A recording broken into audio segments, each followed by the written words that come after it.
Jeg sagde jo til dig, at du kunne kende mig på den blå jakke. Og jeg sagde til dig, at jeg er farveblind.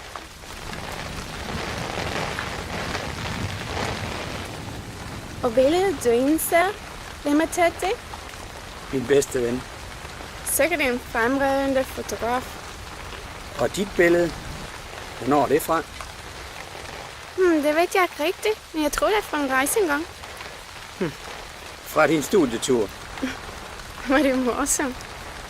Det står der også på min profil, at det er. Ja, og hvis vi snakker om dit profil, så synes jeg, det er veldig heldig, at du tager dit billede forfra.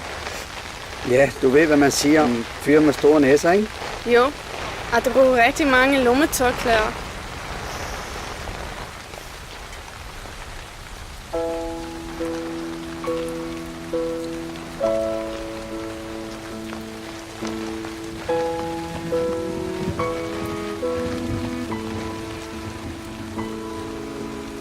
Dit billede er da ikke det værste. Ej, heller din profil.